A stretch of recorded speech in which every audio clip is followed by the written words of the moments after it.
Hola, buenas tardes, ¿cómo están? Desde aquí de Sirio Medicina del Ser los saludamos nuevamente. Mi nombre es Juan Rojas, médico especialista en medicina del dolor. Y hoy queremos compartir esta charla que hicimos hace un par de días con el maestro Pablo Dors.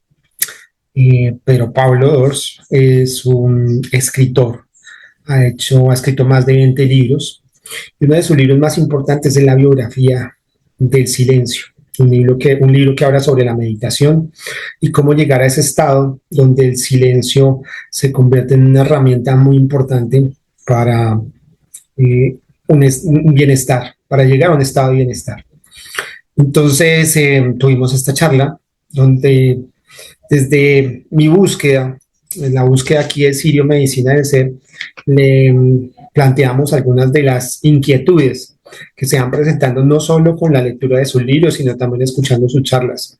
Tiene múltiples charlas en YouTube. Es una persona que es muy activa en la parte social y transmitiendo su mensaje.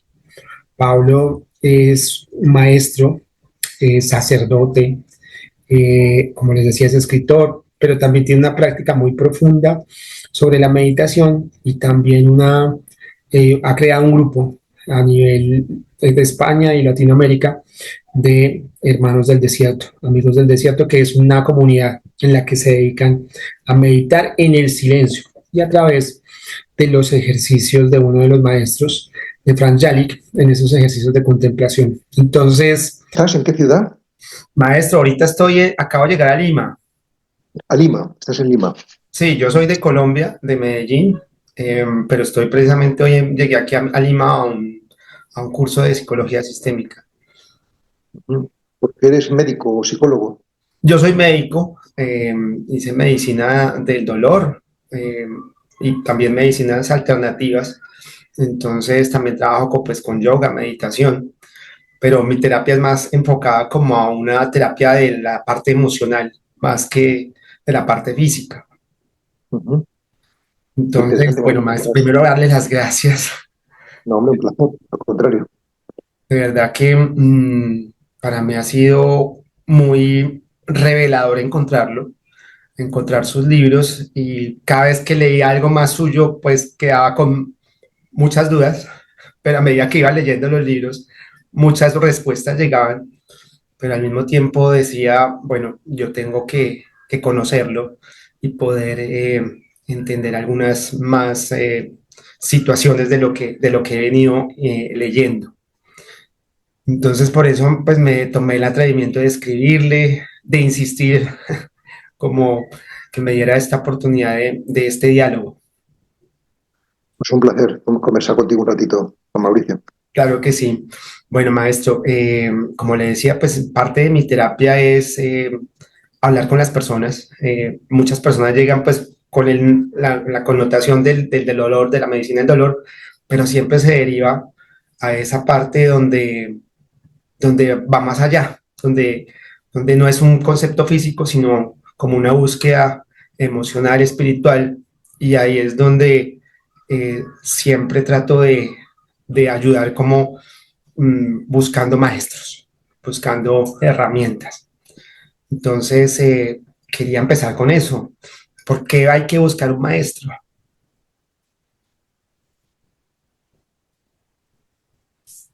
A mí lo único que se me ocurre decir es que, igual que no venimos a este mundo solos, sino que nos trae nuestro padre y nuestra madre, pues al mundo de la conciencia o del despertar o de la luz con mayúscula, de la vida, de la verdadera vida, pues también venimos con un padre y una madre, un maestro, una maestra, ¿no? Alguien que nos ampara, ¿no? Eso por una parte. Y luego, porque de alguna manera el árbol para que crezca tiene que tener raíz, ¿no? Y los maestros, pues son las raíces, ¿no? O sea que por supuesto, puedes crecer en muchos sitios distintos, en muchos bosques diferentes, pero es importante que ese bosque tenga raíces, los árboles tengan raíces, ¿no? Y los maestros, pues son las raíces del árbol que tú estás llamado a ser, ¿no? Y por tanto, si tienes unas raíces más hondas y más enraizadas, nunca mejor dicho, pues tu árbol crecerá mejor. Para mí eso es muy claro. Perfecto. Y cuando, cuando uno encuentra tanta información ahora, siempre trata de enfocarse en lo que uno conoce o lo que le han enseñado. Y ahí es donde pues quiero ver la relevancia de, obviamente la meditación es una herramienta muy grande, pero su enseñanza es una meditación muy ajustada a una realidad actual, ensalzada con una creencia en Dios, que a veces es como esa dualidad de yo voy a meditar, pero voy a dejar esto a un lado, porque pensamos que son ramas diferentes.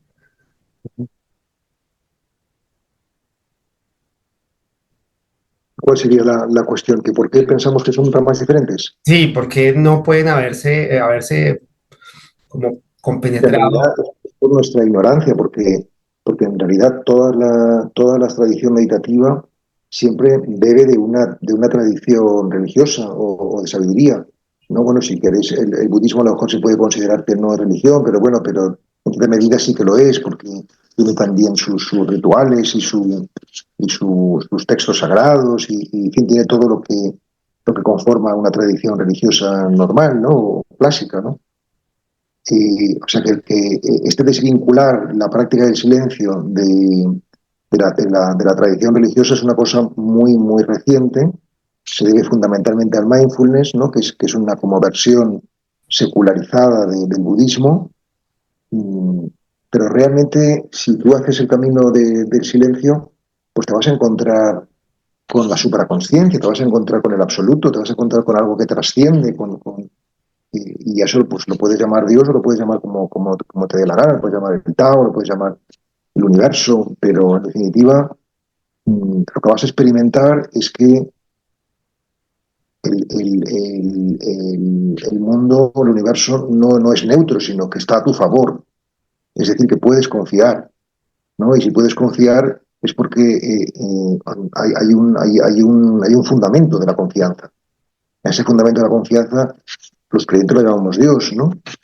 Y que realmente, desde mi perspectiva, resulta mucho más complicado no creer en un fundamento que creer en él, porque es que uno experimenta que la vida está a nuestro favor, ¿sabes? No en contra, ¿no? Sobre todo si vives interiorizado, si vives realmente en contacto contigo mismo, ¿no? Si vives superficialmente, pues no te quedas o sea, que yo creo que el materialismo pues está muy asociado con la superficialidad, ¿no? Que si de alguna manera eres una persona espiritual, pues es que no puedes no creer en el espíritu. O sea, que la espiritualidad no es otra cosa que profundidad humana, ¿no?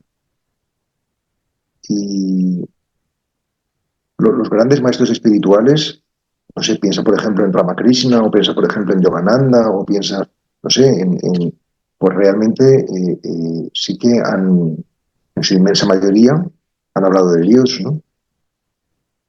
Y en esa meditación, que a veces es contemplativa, ¿cuál es la diferencia con la oración? La oración contemplativa es meditación. Es decir, que podemos orar con palabras, entonces la oración es vocal, podemos orar con pensamientos o con discursos, entonces es mental, podemos orar con sentimientos, ¿no? O sea, es decir, no sé, por ejemplo, pues petición de perdón o intercesión por tal persona que lo necesita o acción de gracias. Entonces es una oración más afectiva y la oración contemplativa es una oración más silenciosa donde escuchamos, ¿no? Pero también es oración, pero es una oración como más límpida que tiene menos pues el acento en tus palabras, o tus pensamientos, tus sentimientos, más el acento en él, en el misterio de Dios, en el misterio del ser. Y cuando uno está en esa oración contemplativa, mm, es necesario tener fe en Dios. En realidad, la fe es confianza, ¿no? Tienes que tener confianza en algo para hacer algo. O sea, si tú, no sé, no confías que al salir va a haber suelo bajo tus pies, pues no saldrías, ¿no? Porque piensas que te vas a caer, ¿no? Es decir, que si tú te pones en silencio es porque crees que puedes encontrar algo, tienes confianza en que puedes encontrar algo, ¿no? Entonces, la fe es imprescindible, es la confianza. O sea, si no tenemos confianza, pues no haríamos nada. O sea, tú vas a la nevera confiando que habrá algo que comer, ¿no? Por ejemplo, ¿no? y te sientas en silencio porque confías que puedes encontrar algo que te dé paz o que te dé fuerza. O sea que claro que necesitamos fe, ¿no? Y cuando estamos en ese silencio, y ahí pues retomo su libro de la biografía del silencio, que es tan corto y tan conciso, mm, ¿cuál sería la herramienta más fácil de silenciarse? Pues para mí hay dos herramientas fundamentales, o si quieres tres. La primera es la atención a un punto del cuerpo. Por ejemplo, el centro de la palma de las manos. Por ejemplo, el entrecejo, ¿no? A mí me gusta, mi maestro hablaba del centro de la palma de las manos, ¿no?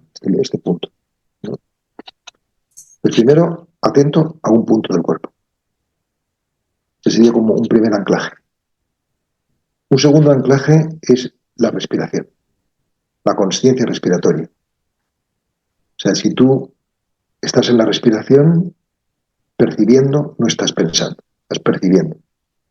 Entonces, un camino para viajar a nuestro centro, a nuestro núcleo profundo, es escuchar la respiración en un punto del cuerpo, ¿no? Yo, por ejemplo, escucho la respiración en el centro de la palma de mis manos.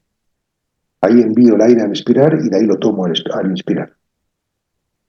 Entonces ya tienes como dos anclajes muy firmes, ¿no? Y cuando los tengas, estés presente en eso, la tercera vía es la recitación de una palabra sagrada. Por ejemplo, la palabra Maranatha. Hay otras, ¿eh? Por ejemplo, Om también puede ser, ¿no? Pero yo propongo casi siempre Maranatha porque es una palabra de la tradición cristiana que a mí me gusta mucho, ¿no? Entonces, si tú estás en tu respiración, en tus manos y en esa palabra, poco a poco vas silenciándote la mente y vas entrando en mayor profundidad. Esto cuando en su libro de entusiasmo usted escribe con tanta alegría esa conexión cuando decidió ser sacerdote, pensaba cuando en mi vida había tenido esa sensación. Y ni siquiera cuando decidí ser médico pensé, o sea, tuve ese, o sea, lo comparaba y decía, pues es como un enamoramiento muy grande. Y la descripción suya de cómo fue llamado, eh, pues mueve mucho. Mm, ese mismo entusiasmo, ¿cómo lo puede tomar uno? ¿Cómo dónde lo puede encontrar?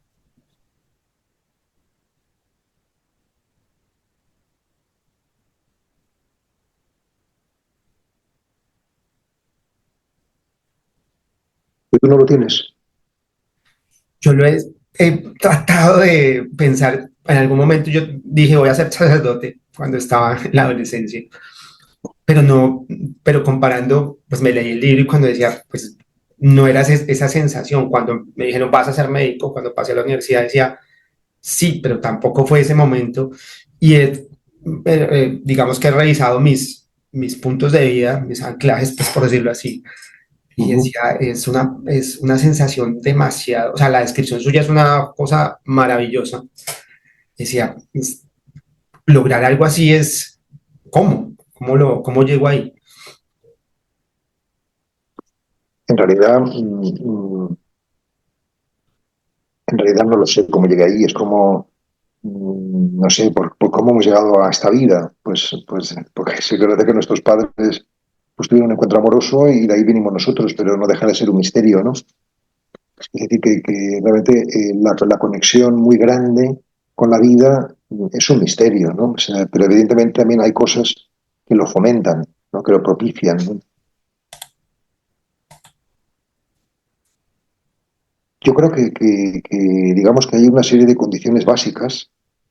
O sea, por ejemplo, pues nacer con un nivel de conciencia alto. Seguramente tú has nacido con un nivel de conciencia alto, porque seguramente si no, no estarías aquí. hablando conmigo, estarías haciendo otras cosas, ¿no? Que ya solamente el interés por el mundo espiritual pues revela que tienes eso dentro, porque si no, no lo tendrías ese interés, ¿no? Esa sería como la condición básica es esa, ¿no? Luego también tú puedes nacer con un gran nivel de conciencia o con un gran talento, por ejemplo, para algo, pero si no lo cultivas, pues eso se malogra, ¿no? Y que yo puedo nacer con un talento, por ejemplo, no sé, para la escritura, pero si no lo cultivas, pues ahí se queda, ¿no? Entonces, digamos que para mí el modo de cultivar, mm, mm, eh, digamos, el nivel de conciencia cuando era jovencito y ahora también, fundamentalmente ha sido la devoción, ¿no? Es decir, yo era un chico religioso, ¿no? Pues me gustaba pues, rezar y tenía un sentido pues trascendente de la vida, ¿no? Y pensaba en el más allá, o sea, a mí no me interesaban tanto, no sé, pues las motos o el fútbol, o tal. Me gustaba, por supuesto, también, pero mi interés era otro, ¿no? O sea, y entonces yo creo que, por ejemplo, que la devoción religiosa es un camino, no el único, pero sí es un camino, ¿no? Eh, También otro camino es el contacto con la naturaleza, ¿no? O sea, que mucha gente, por ejemplo, que ha nacido en el campo o que ha tenido pues, mucho contacto por su vida familiar, pues no sé, con el mar o con la montaña, o pues ahí tienen también un espíritu que podría ser también, si lo cultivas, derivar en un entusiasmo de este tipo que estamos hablando, ¿no? También las relaciones de amor, ¿no? O sea, es decir, cuando se trasciende, se va más allá del enamoramiento o del deseo, ¿no? La entrega a los otros, la entrega a los hijos, por ejemplo, porque siempre con las esposas o esposos, o compañeros, compañeras, pues puede haber algo más de autoafirmación, ¿no? De búsqueda de uno mismo, pero con los hijos suele ser bastante gratuito, ¿no? Y ahí también eso puede ser una buena escuela de conexión con... Y luego, por supuesto, la meditación, ¿no? La meditación, pues para mí ahora mismo es el camino fundamental de conexión con el entusiasmo de la vida, ¿no? Pero es una buena pregunta la que haces, porque en definitiva hemos de frecuentar. O sea, yo creo que una cosa que no te he dicho y que es muy importante también para eso es la gente de la que te rodeas. que, Si tú te rodeas de gente que es de alta conciencia, pues tú tiendes a subir. Si te juntas con gente que son maleantes y bandidos y malvados, pues tiendes a bajar, ¿no? claro. Entonces, las compañías que tú frecuentas son fundamentales. Quiénes son tus amigos revela pues, quiénes son tus intereses. Y en ese nivel de conciencia que vamos adquiriendo con el tiempo, mm, ¿dónde entra la soledad?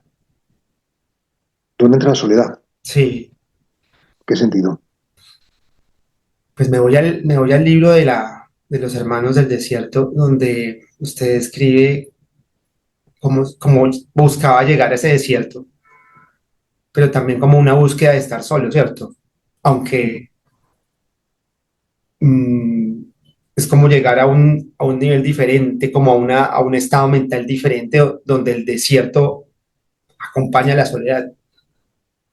O sea, es decir, yo creo que la soledad tiene este sentido positivo que estás subrayando ahora y también tiene un sentido negativo de sentimiento de sentirse solo, ¿no? Sentirse abandonado, sentirse aislado, lo que eso pues no es positivo, ¿no? O sea, en el sentido positivo, la soledad es necesaria porque de alguna manera es como cerrarse a los estímulos del mundo para interiorizarse, para trabajar un poco más la introspección, la mirada interior, ¿no?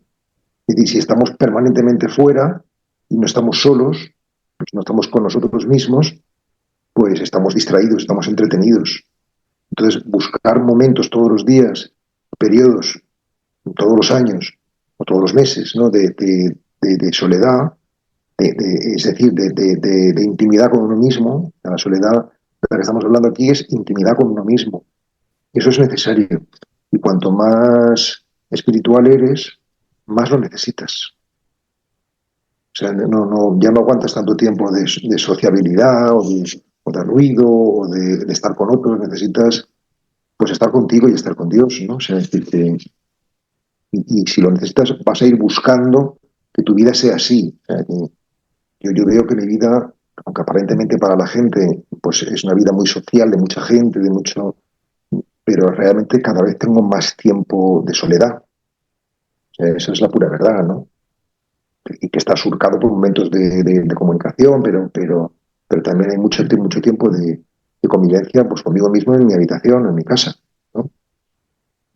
Y, y luego está la soledad negativa, ¿no? El sentimiento de sentirte solo, incomprendido, pero que eso es un sentimiento que obedece a una mala comprensión de la realidad, ¿no? O sea que habrá que respetar ese sentimiento, pero es un sentimiento equivocado, porque la realidad es que estamos muy vinculados unos con otros y yo me puedo sentir solo y me he sentido solo muchas veces en mi vida, pero en el sentido negativo de la palabra, pero es por una mala comprensión, porque la realidad es que muchas personas me quieren y están dispuestas a ayudarme en cualquier momento, o sea que sentirme solo pues es como una manera de autoflagelarme, porque, pero no obedece a la realidad. Y cuando estamos en esa soledad, usted decía, hay que hacerse desierto.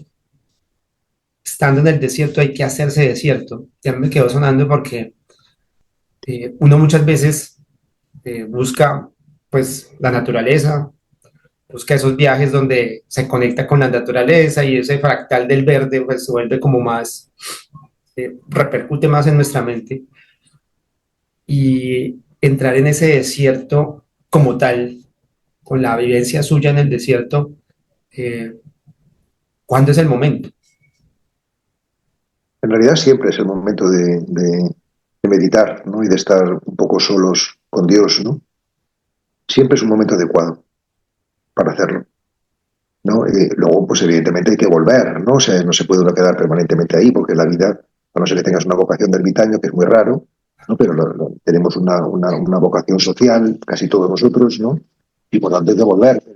O- Pero casi siempre es una buena idea retirarse un rato a estar contigo mismo y con Dios. Casi siempre es una buena idea. Yo cada vez lo hago más a menudo y sobre todo me gustaría hacerlo mucho más.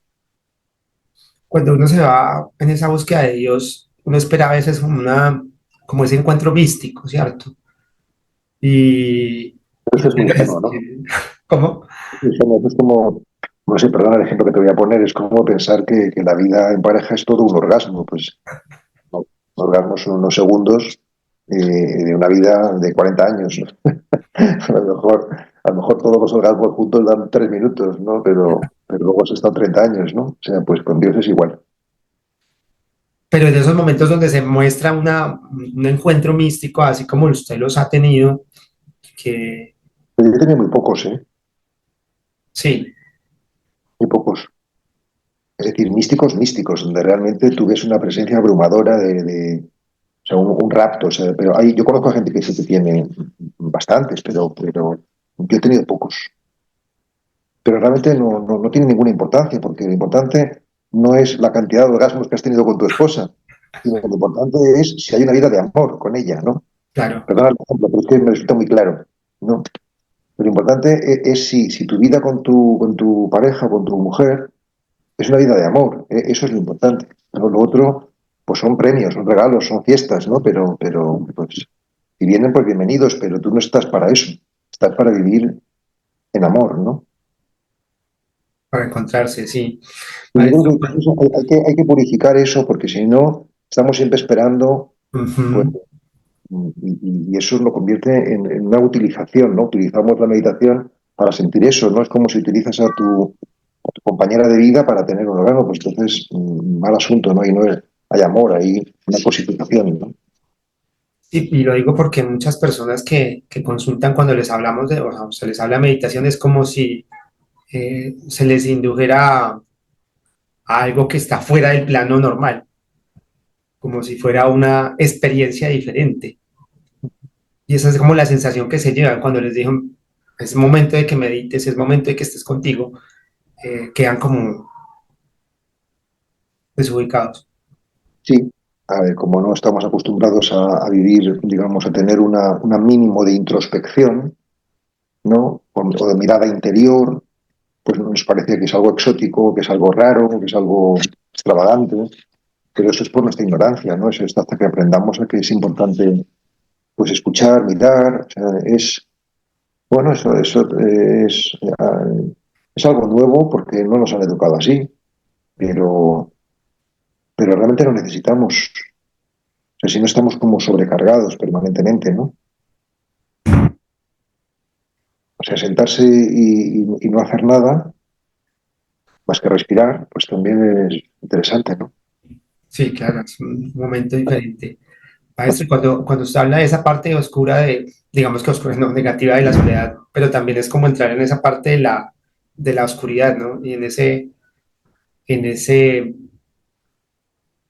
campo no iluminado, porque muchas personas cuando llega el momento difícil de la vida, eh, pues se preguntan, me pregunto ya también cuando me ha pasado, pues ¿para qué está ahí? ¿Para qué llega?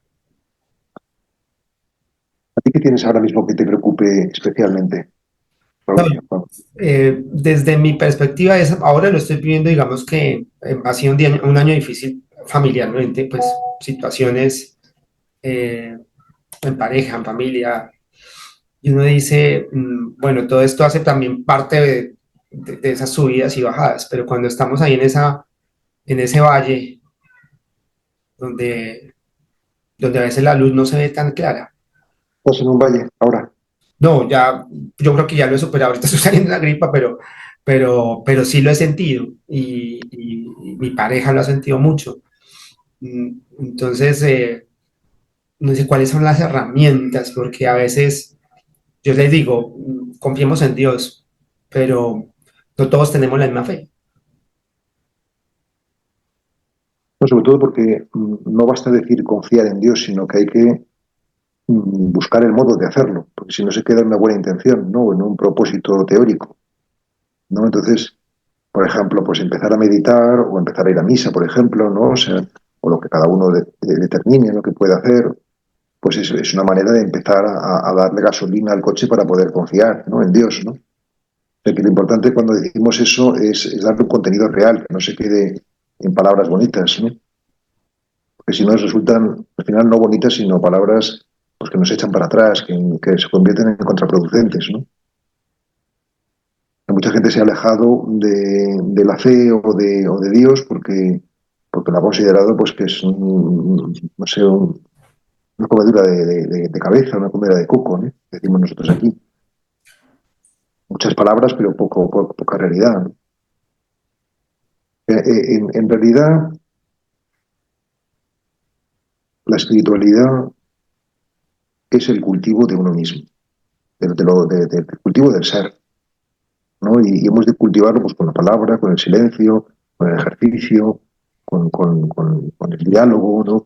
Como tantas cosas, ¿no? Que podemos. ¿Y qué es lo que cualifica pues, la atención que ponemos, ¿no? El cuidado que podemos? O sea, si tú preparas la cena para tu familia con cuidado y con amor y con atención, eso es un acto espiritual que te construye, ¿no? Es decir, si tú, no sé, ayudas a tu hijo a hacer su tarea escolar, pues eso es un acto espiritual y le ayudas con amor. Si no lo haces por cumplir o para quitártelo de encima, o sea, que si esta conversación la hacemos con presencia, es un acto espiritual, un acto que nos ayuda, que nos redime. Y cuando decimos en esa noche oscura, eh, podemos entrar como una especie de muerte y en alguna parte usted decía, hay que morir muchas veces, pero entonces también hay que nacer muchas. ¿Y cómo nacemos?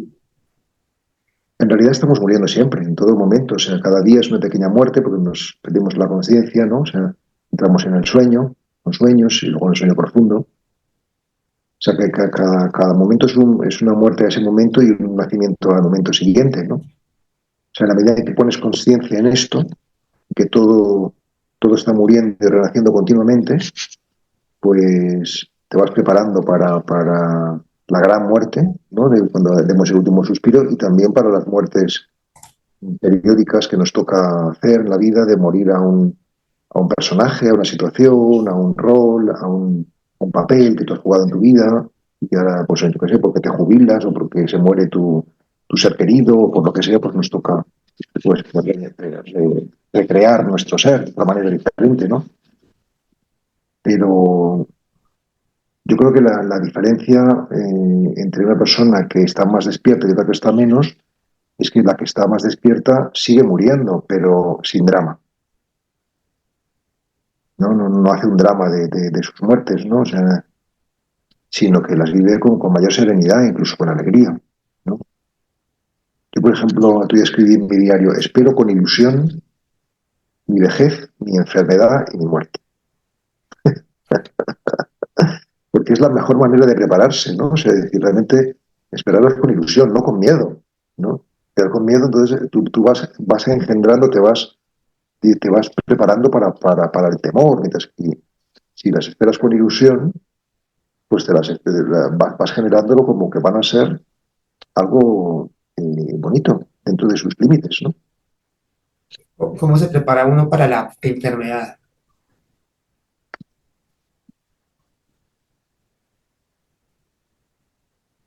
Pues cuidando la salud.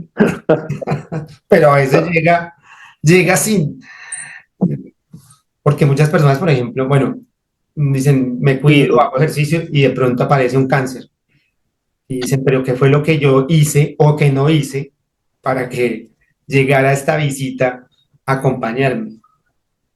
Algo hiciste, algo hiciste, ¿no? Lo que pasa es que a lo mejor no eres consciente, no lo sabemos, ¿no? Pero precisamente yo no creo en la casualidad, sino en la causalidad, ¿no? O sea, creo que las cosas no nos pasan mm, mm, arbitrariamente, sino que tienen un propósito de amor, tienen un sentido tienen un sentido para nosotros, ¿no? Para que vayamos cumpliendo nuestro destino, nuestro camino, ¿no?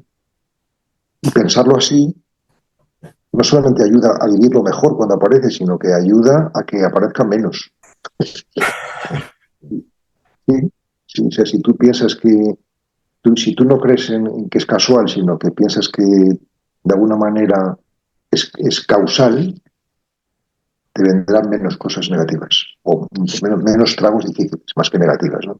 Menos tragos difíciles. Quiere decir que cuanto más aprendas la lección de que todo es necesario, pues menos lecciones tendrás que aprender, porque ya las tienes aprendidas, ¿no? O sea, y por tanto, menos desafíos se te presentarán, ¿no? Y dicho así puede ser muy heavy, ¿no? Muy difícil pero yo creo sí que realmente mm, estamos todo, o sea, por ejemplo, cuando se enferma, yo qué sé, la garganta. La garganta no está aislada del resto de los órganos, ¿no? O sea, sino que está conectada. Y por tanto, no es que se haya enfermado la garganta prescindiendo de todo lo demás, sino que se ha enfermado el organismo entero, ¿no? Y se manifiesta ahí, en la garganta, ¿no? Pues así lo mismo en nuestra historia, ¿no? Si nos pasa algo, no es algo que de pronto ha caído un meteorito de fuera, sino que nosotros, pues, bueno, estamos en esa realidad porque esa realidad pues, la necesitamos, ¿no? O sea, para seguir viviendo o muriendo lo que no somos, ¿no? Y cuando llegan esas situaciones, esa enfermedad, a veces culpamos y podemos culpar a los pecados, podemos culpar a Dios.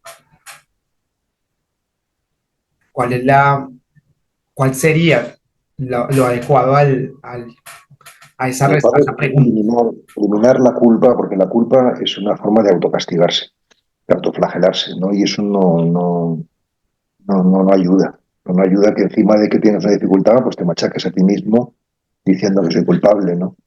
En cambio, sí que ayuda la responsabilidad, ¿no? Es decir, yo tengo esto, ¿no? Pues a ver cómo me hago cargo de este asunto. ¿Qué respondo yo a esto? Responsable significa que tú vas a intentar dar una respuesta a este asunto, ¿no? Y una respuesta con todas tus energías, ¿no?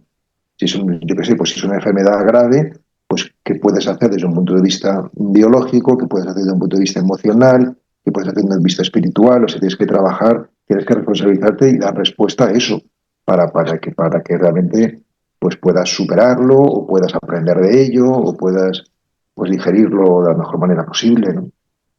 Esto sí que es útil, pero sin culpa, o sea, porque o sea, que la culpa sería como quedarse, como la culpa siempre es quedarse en la víctima. Esto es culpabilizarse. Culpabilizarse es victimizarse. Y victimizarse no ayuda nunca. Nunca. En cambio, responsabilizarse es no victimizarse, sino lo contrario. O sea, darte empoderamiento para ver cómo puedes pues, mejorar esa situación.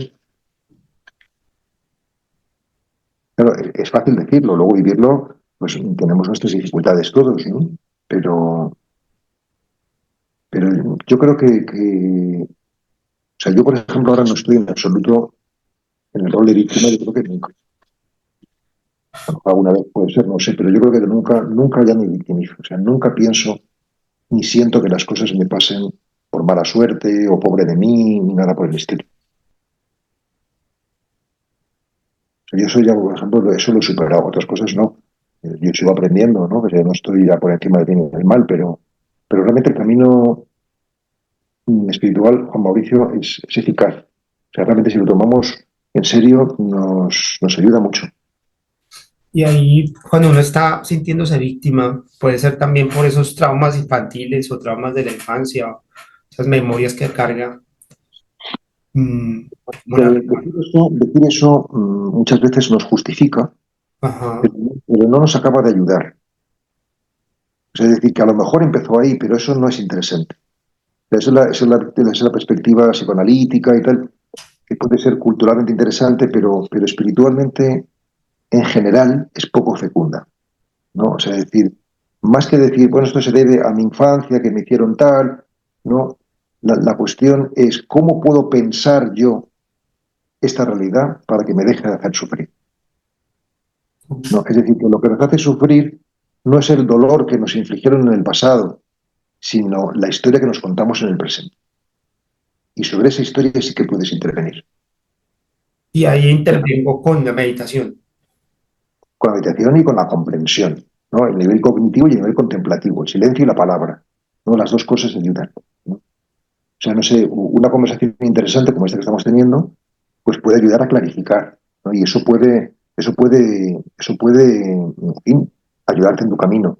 Luego necesitas, evidentemente, digerir todo esto y para eso está también la meditación es un procedimiento, digamos, de integración, ¿no? O sea, por ejemplo, uno lee el Evangelio, ¿no? Que son contenidos de verdad, ¿no? Y luego medita, ¿no? Entonces, las palabras de vida, que es el Evangelio, pues te van impregnando, te van sedimentando poco a poco.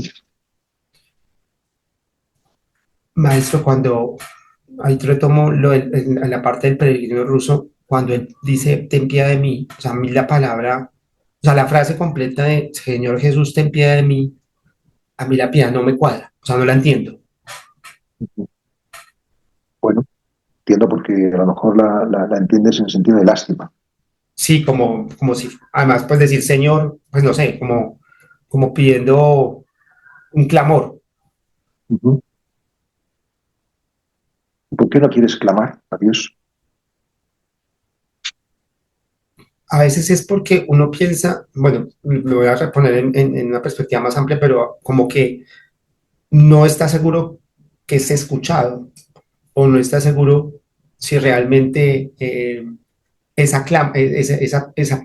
solicitud de ayuda sea suficiente. Uh-huh. A lo mejor puedes decir, Juan Mauricio, ten piedad de ti mismo. Es decir, ten compasión de ti mismo, ¿no? O sea, es decir, no, ten indulgencia contigo mismo, ten amor hacia ti, ¿no? Es decir, el único riesgo de esta afirmación, Jesús, ten piedad de mí, es que pienses que la ayuda te va a venir simplemente de fuera. Uh -huh. ¿no? En la medida en que tú vas madurando espiritualmente, te das cuenta de que Dios no te ayuda sin ti, sino que la manera de que Dios tiene de ayudarte es contigo, autorresponsabilizándote. Dicho con el refranero español, a Dios rogando y con el mazo dando. O sea, es decir, las dos cosas son importantes, ¿no? O sea, ora et labora. No, no basta solamente labora ni basta solamente ora, tienes que hacer las dos cosas, ¿no? Inspirar y expirar, ¿no? El doble movimiento, ¿no? Entonces, de alguna manera, ese movimiento de Señor, ¿no? De buscar ayuda, ¿no? ¿Por qué? Porque tenemos necesidad. Este doble movimiento es un movimiento muy, muy exacto, porque realmente obedece a lo que nos pasa, ¿no? Y es que tenemos necesidad, porque no estamos bien, y buscamos ayuda, ¿no? ¿No? Entonces, por eso es bueno, o sea, es bueno buscar ayuda y es bueno reconocer que la necesitamos, ¿no? Lo que pasa es que lo que no es bueno es la fe infantil, ¿no? De pensar que te va a venir como si fuese un mago. No te va a Ajá. venir, ¿no? Que tienes que autorresponsabilizarte. O sea, que de alguna manera el camino es para pasar de una fe infantil a una fe madura, ¿no? Que te implica que si tú eres niño, pues crees en que tus padres, mejor dicho, crees que los Reyes Magos te traen los regalos, ¿no? O sea, pero cuando eres adulto, eres tú quien pone los regalos a tus niños. Pues ese movimiento es el que hemos de hacer en la fe también, ¿no? O sea, Y ese movimiento implica un merecimiento, un merecimiento. ¿Por qué lo llamas merecimiento? porque a veces para merecer hay que madurar. No, que yo no lo llamaría merecimiento, ¿no? Lo llamaría simplemente pues el fruto de una entrega, pues es un fruto bueno, ¿no? O sea, decir que, pero no es porque tú lo merezcas, sino porque de alguna manera, pues si tú plantas un árbol, lo normal es que crezca, pero no ha crecido solamente porque tú lo has plantado, sino porque la tierra tiene abono, porque ha habido sol, ha habido lluvias, ha habido muchos factores que no dependen de ti, que ha hecho que ese árbol crezca, ¿no? Y dé fruto. Pero no habría crecido si no plantas tú la semilla, ¿no? Es decir, que realmente la vida es un don y una tarea, ¿no? Que tienes que poner de tu parte y luego saber recibir como un milagro, como un regalo, ¿no?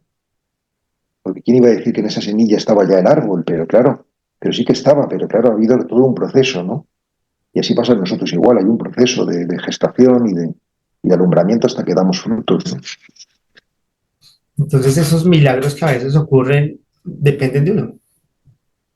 Depende de mucho totalmente, claro. Si tú no pones la semilla, no, no va a haber milagro. Luego habrá muchas cosas que no te expliques. Por ejemplo, el sol, la lluvia, ¿por qué llovió tanto esta primavera? Y eso ya, pero si no hay semilla, no hay manera.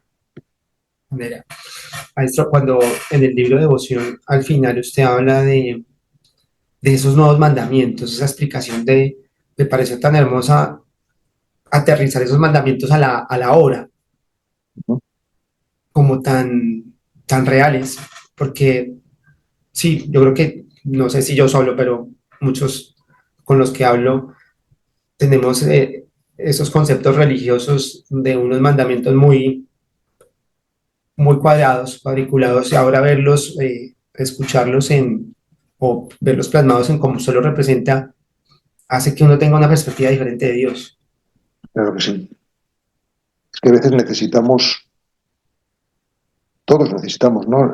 Reformular en nuestro lenguaje y con nuestra sensibilidad la gran sabiduría del pasado, ¿no? O sea, decir que ¿por qué necesitamos maestros? Que es como hemos empezado la conversación, porque si no, no podríamos recrearlo, ¿no? O sea, decir pero necesitamos también renovar la tradición, no solamente la tradición, sino también la renovación, ¿no? Es decir, que lo que uno descubre, por ejemplo, lo que yo he descubierto, ¿no? En mi vida meditativa es que es importante pues, cumplir los mandamientos, es decir, de manera recta, de una manera honesta, ¿no?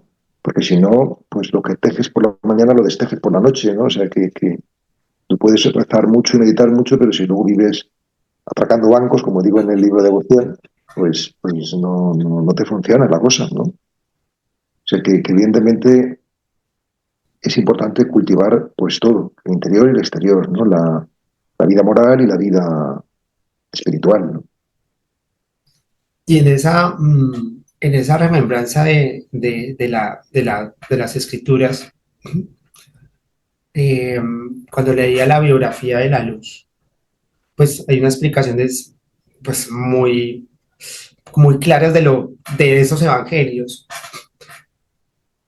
Y me voy a que en ocasiones, pues en estas búsquedas literarias y espirituales, y bueno, leí un tiempo el curso de milagros, pero era muy difícil de entender. Y cuando leía alguno de los pasajes de la bibliografía de la luz, era una explicación muy fácil, muy sencilla. Entonces los comparaba y decía, pues es casi lo mismo, pero con unas palabras para hoy. Yo no he leído el curso de milagros más que algunas páginas sueltas. Eso entonces no lo puedo juzgar bien, ¿no? O sea, me parece que tiene muchas cosas muy válidas, pero no podría emitir una opinión así global, ¿no?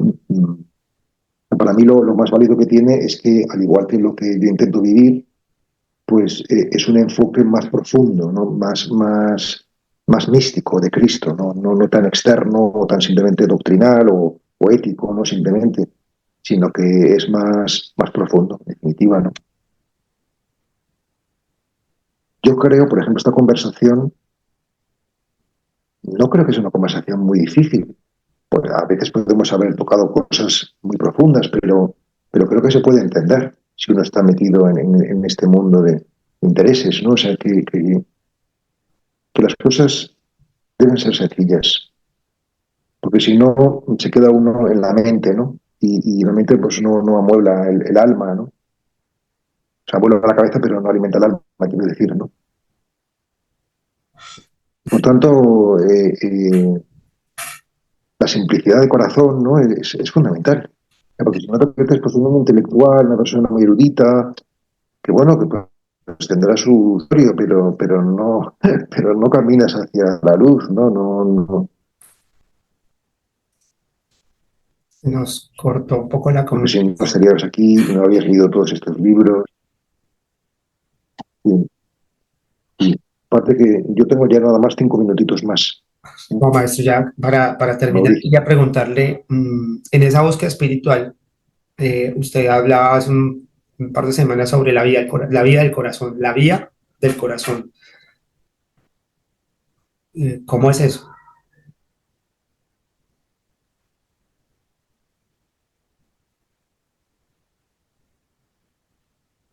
En realidad, la oración del peregrino ruso, dado que has leído devoción, la oración del peregrino ruso es la vía del corazón, ¿no? Y la meditación cristiana es oración del corazón, ¿no? Porque, mm, por ejemplo, una cosa que yo practico y que también enseño es no solamente atender la oración, sino atender también el latido del corazón, ¿no? En todo caso, más allá de eso, ¿no? En la tradición cristiana, muchas veces el corazón se utiliza como sinónimo del alma, ¿no? O sea, cuando decimos corazón, pues el riesgo es que nos quedemos en lo sentimental, ¿no? En simplemente afectivo, ¿no? Pero cuando hablamos de corazón, en el ámbito espiritual, estamos hablando de afectiva, ¿no? De la vía de la verdad, de la vía del amor, ¿no? Mm, Yo para aclarar, porque claro, son muchas cosas, pero para aclarar diría que está la vía de la mente, de limpiar la mente, que es la vía, digamos, más de la comprensión, ¿no? Y luego la vía del corazón, que es la vía más de la devoción, de la devoción. O si quieres, con más sentido todavía, ¿no? La vía de la verdad y la vía del amor, ¿Qué? ¿no? La vía del logos y la vía del neuma, ¿no? Del hijo y del espíritu, ¿no? Son las dos vías por excelencia, ¿no? Llegar al Padre, ¿no? Entonces uno subraya más la vida, la cuestión de la verdad, otro subraya más la cuestión del amor, pero son complementarias, ¿no? En el yoga, por ejemplo, se llama Vijnani Yoga y Bhakti Yoga, ¿no? La devoción y el conocimiento, pero son complementarias, ¿no? O sea, por ejemplo, no sé, cuando yo leo, pues estoy en el conocimiento y cuando pongo a rezar un Padre Nuestro, pues estoy en la devoción, estoy en el corazón, ¿no? Okay. Maestro, ¿y cómo hace uno para ir a un retiro suyo? Porque tú, en qué país vives? Yo estoy en Colombia. Colombia. Bueno, en Colombia hay varios grupos de meditación. Yo creo que lo mejor es que tú escribas a un correo que yo te puedo dar ahora, que es amistad@amigosdeldesierto.org. Okay. Y te va a contestar el responsable, que se llama Manuel, y le dices, mira, me está hablando con Pablo, me gustaría participar en un retiro, y él te dirá posibilidades, ¿no? Perfecto. Para los que, Amistad@amigosdeldesierto.org, y además en Colombia hay varios grupos ahora mismo muy florecientes y con mucho entusiasmo, precisamente. listo, maestro. Quiero darle las gracias por este espacio, por su disposición y bueno, por todo esto que fue muy corto, pero muy concluyente y muy concreto. Pues ojalá que te pueda ayudar y siempre a tu disposición, ¿vale? Gracias, maestro. Un abrazo. Un abrazo, que estés muy bien. Yo trabajo para tu familia. ¿Eh? Gracias, igualmente. Gracias. Bueno. Bueno, esta fue la charla con el maestro. Nos deja unas enseñanzas muy valiosas. Aquí dentro de Sirio siempre recomendamos a los pacientes que entren en un estado donde tengan un espacio de silencio, donde puedan encontrar momentos de encontrarse con sí mismo, en la meditación, si es adecuado, o en el yoga, pero en este caso donde el maestro nos habla de esa parte contemplativa, de conectarnos con nosotros mismos, pues es relevante. Los invito a que busquen los libros del maestro, Biografía de la Luz, Biografía del Silencio, el libro Entusiasmo es maravilloso y finalmente el último libro que es Devoción, que es una compilación de una explicación en parte del libro del peregrino ruso, pero al final tiene como unos parámetros, como unas directrices de cómo vivir la vida, de cómo vivir la vida con todo eso que él nos ha hablado, pero con una sabiduría muy amplia y con una percepción muy tranquila, como dándole a uno unos parámetros para decir, mira, puedes hacer esto, puedes hacer lo otro, vas a vivir bien y puedes estar en paz contigo mismo con lo que haces. Entonces, me ha parecido muy valioso que nos haya dado esta oportunidad y bueno, hay que seguir escuchándolo y encontrando todas sus respuestas. Seguimos aquí en Sirio Medicina del Ser. Un abrazo.